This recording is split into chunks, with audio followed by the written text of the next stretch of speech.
ನಂಬಿದವರಿಗೆ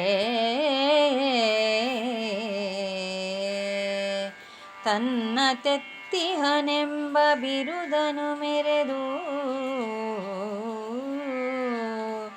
ಭಕ್ತ ಕುಟುಂಬಿ ಸಾರಥಿಯಾದನು.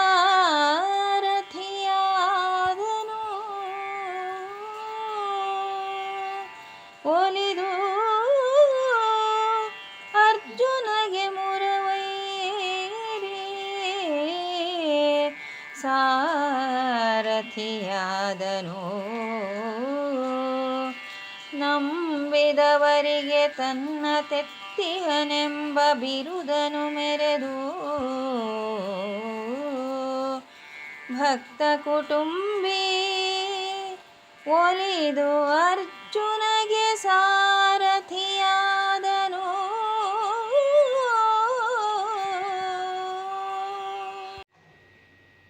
ನಂಬಿದವರಿಗೆ ತನ್ನ ತೆತ್ತಿಹನೆಂಬ ಬಿರುದನು ಮೆರೆದು, ಯಾರು ಅನನ್ಯವಾಗಿ ತನ್ನನ್ನು ಭಜಿಸುತ್ತಾರೋ ಅವರ ಯೋಗಕ್ಷೇಮವನ್ನು ತಾನೇ ನೋಡಿಕೊಳ್ಳುತ್ತೇನೆ ಎಂದು ಹೇಳಿದಂತಹ ಆ ಶ್ರೀಹರಿ, ತಾನು ಭಕ್ತವಶ್ಯ ಎನ್ನುವ ಬಿರುದನ್ನು ಹೊತ್ತಂತಹ ಶ್ರೀಹರಿ, ಭಕ್ತರೇ ತನಗೆ ಕುಟುಂಬ ಎನ್ನುವುದನ್ನು ಲೋಕಕ್ಕೆ ತೋರಿಸಿದಂತಹ ಆ ಶ್ರೀಹರಿ ಅರ್ಜುನನಿಗೆ ಸಾರಥಿಯಾಗಿ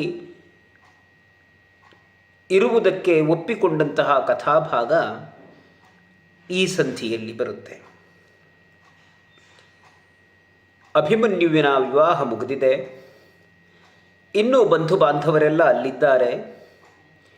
ಒಡ್ಡೋಲಗದಲ್ಲಿ ಶ್ರೀಹರಿಯೇ ವಿಷಯವನ್ನೆತ್ತಾನೆ. ಪಾಂಡವರು ಅವರ ದಾಯಭಾಗವನ್ನು ಇನ್ನು ತಿರುಗಿ ಪಡೆದುಕೊಳ್ಳಬೇಕು ಎನ್ನುವ ವಿಷಯ. ಅದಕ್ಕೆ ದ್ರುಪದ ಹೇಳ್ತಾನೆ, ಅದರ ಪರಿ ಏನು ಅಂತ ನೀನೇ ಬಲ್ಲೆ ಕೃಷ್ಣ ಅಂತ. ಆವಾಗ ಒಬ್ಬ ವಿವೇಕಿಯಾದ ವ್ಯಕ್ತಿಯನ್ನು ಧಾರ್ತರ ರಾಷ್ಟ್ರರೆಡೆಗೆ ಅಟ್ಟಿ ಇವರ ಭಾಗವನ್ನು ಕೇಳಿ ಪಡೆದುಕೊಳ್ಳುವುದು ಸರಿ ಎಂದು ತನಗನಿಸುತ್ತದೆ ಅಂತ ಕೃಷ್ಣ ಹೇಳಿದರೆ, ಬಲರಾಮ ತನ್ನಭಿಪ್ರಾಯವನ್ನು ತಾನು ಹೇಳ್ತಾನೆ, ಸಾತ್ವಿಕಿ ತನ್ನಭಿಪ್ರಾಯವನ್ನು ತಾನು ಹೇಳ್ತಾನೆ. ಹೀಗೆ ಇಷ್ಟೆಲ್ಲ ಮುಗಿದ ಮೇಲೆ ಮತ್ತೆ ಅದೇ ತೀರ್ಮಾನವಾಗಿ ಎಲ್ಲರಿಗೂ ಹೋಗಿ ಬರುತ್ತೇನೆ ಎಂದು ಹೇಳಿದಂತಹ ಶ್ರೀಹರಿ ತಾನು ದ್ವಾರಕಾಪುರಕ್ಕೆ ಹೋಗ್ತಾನೆ. ದ್ರುಪದ ರಾಜ ತನ್ನ ಪುರೋಹಿತರಾದಂತಹ ಶತಾನಂದರನ್ನು ಹಸ್ತಿನಾವತಿಗೆ ಕಳುಹಿಸಿಕೊಡ್ತಾನೆ. ಇಷ್ಟಾದ ಮೇಲೆ ಎರಡೂ ಕಡೆಯಿಂದ ಸೇನಾ ಸಂಗ್ರಹ ಪ್ರಾರಂಭವಾಗಿದೆ. ಓಲೆಯುಡುಗೊರೆ ಸಹಿತ ಧರಣಿ ಪಾಲರಿಗೆ ಪಾಂಡವರು ಶಿಷ್ಟರು ಕಾಳಗಕ್ಕೆ ನೆರವಾಗಲು ಸುಗ ಕರೆದರಲ್ಲಲ್ಲಿ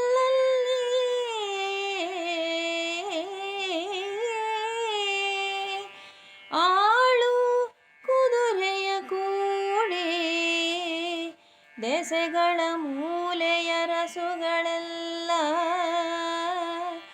ಕುರುಭೂಪಾಲನಲ್ಲಿಗೆ ಕೆಲವರು ಪಾಂಡುತನಯರಿಗೆ ಬಂದರು.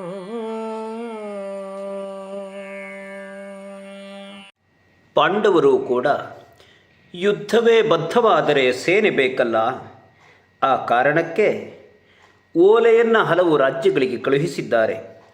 ಕಳುಹಿಸುವಾಗ ಜೊತೆಗೆ ಉಡುಗೊರೆಯನ್ನೂ ಸಹಿತ ಕಳುಹಿಸಿದ್ದಾರೆ. ಅದೊಂದು ಗೌರವ ಕಾಣಿಕೆ. ಅದರ ಜೊತೆಯಲ್ಲಿ ಶಿಷ್ಟರು ಕಾಳಗಕ್ಕೆ ನೆರವಾಗಲು, ಶಿಷ್ಟರಾದವರು ಬನ್ನಿ, ನಮ್ಮ ಕಾಳಗಕ್ಕೆ ನಮ್ಮ ಯುದ್ಧಕ್ಕೆ ನೆರವಾಗಿ ಸಹಾಯಕರಾಗಿ, ಯಾಕೆಂದರೆ ನಾವು ಕಳೆದುಕೊಂಡ ರಾಜ್ಯವನ್ನು ನಾವು ಪಡೆದುಕೊಳ್ಳಬೇಕಾಗಿದೆ ಎನ್ನುವುದನ್ನು ಓಲೆಯಲ್ಲಿ ಬರೆದು ಹಲವು ರಾಜ್ಯಗಳಿಗೆ ಕಳುಹಿಸಿದ್ದಾರೆ. ಅದರಲ್ಲಿ ಆಳು ಕುದುರೆಯ ಕೂಡಿ ದೆಸೆಗಳ ಮೂಲೆಯ ರಸಗಳು, ಸೈನ್ಯ, ಪದಾತಿ, ಆನೆ, ಅಶ್ವ ಇವುಗಳನ್ನೆಲ್ಲ ಕೂಡಿಕೊಂಡು ಒಬ್ಬೊಬ್ಬರೇ ರಾಜರು ಬರ್ತಾ ಇದ್ದಾರೆ. ಅದರಲ್ಲಿ ಕೆಲವರು ಕುರುಭೂಪಾಲನಲ್ಲಿಗೆ, ಇನ್ನು ಕೆಲವರು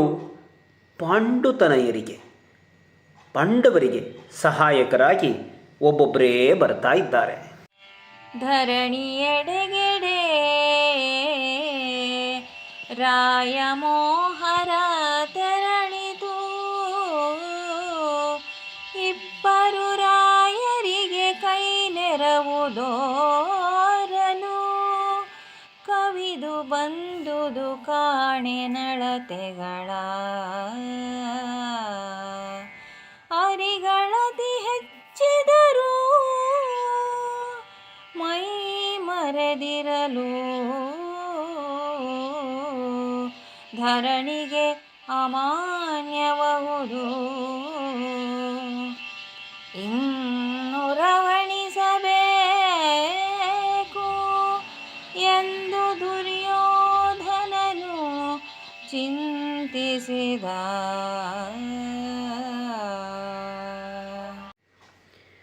ಭೂಮಿಯ ದಿಕ್ಕುಗಳಿಗೂ ರಾಯರ ರಾಯಸ ಹೋಗಿದೆ, ಓಲೆಗಳು ಹೋಗಿವೆ.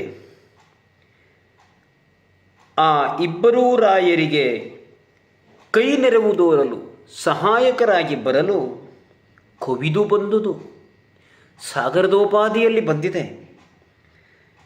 ಕಾಣೆನ್ ಅಳತೆಗಳ ಕವಿ ಹೇಳ್ತಾನೆ, ಅದಕ್ಕೆ ಅಳತೆಯೇ ಇಲ್ಲ, ಹಾಗೆ ಬಂದಿದೆ. ಆವಾಗ ದುರ್ಯೋಧನ ಯೋಚನೆ ಮಾಡ್ತಾನೆ, ಅರಿಗಳತಿ ಹೆಚ್ಚಿದರೂ, ನಮಗೆ ವೈರಿಗಳು ಹೆಚ್ಚಾದರು.